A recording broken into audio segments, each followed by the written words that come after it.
വലിയ പ്രത്യാശ നിറയാനിട വന്നു.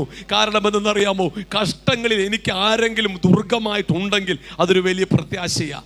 2 പ്രാവശ്യം പദം സൂചിപ്പിച്ചിരിക്കുന്നു. യാക്കോബിന്റെ ദൈവം എനിക്ക് എന്താകുന്നു? ദുർഗമാകുന്നു. ദുർഗമാകുന്നു. യാക്കോബിന്റെ ദൈവം എനിക്ക് എന്താകുന്നു? ദുർഗമാകും. ദുർഗം എന്ന പദത്തിന്റെ അർത്ഥം സ്ട്രോങ് ഹോൾഡ് എന്നാണ്. ആമേൻ, സ്തോത്രം. ഈ പകൽ നിനക്കൊന്ന് പിടിച്ചു നിൽപ്പാൻ, ആമേൻ, സ്തോത്രം, നാം പറയാറില്ലേ, കിണറ്റിൽ വീണാൽ ആമേൻ ഒരു വൈക്കോലിന്റെ തുമ്പുണ്ടെങ്കിൽ ജീവന്റെ പ്രാണന് വേണ്ടി എന്ത് ചെയ്യും? ആ വൈക്കോലിനകത്ത് അല്ലെങ്കിൽ പുല്ലിനകത്ത് പോലും എന്ത് ചെയ്യും? ഇതെന്നെ രക്ഷിക്കും, ഈ നിലയില്ല കയത്തിൽ നിന്നെ വിടിവിക്കുമെന്ന് വിചാരിച്ച് ഒരു പിടുത്തം കിട്ടും. ഒരു പിടുത്തം. നമുക്കറിയാം ആ പുല്ലിന് വലിയ ഉറപ്പൊന്നും കാണത്തില്ലെന്ന്. പക്ഷേ ആമേൻ, ഹല്ലേലൂയ, പ്രാണൻ പോകുമ്പോൾ, ആമേൻ, സ്തോത്രം, ശ്വാസം വലിക്കാൻ ബുദ്ധിമുട്ടുമ്പോൾ അവർ ചെയ്യുന്നതെന്ന് അറിയാമോ? അതിനകത്തൊന്ന് കയറി വിശ്വാസത്തോടെ പിടിക്കുന്നത്.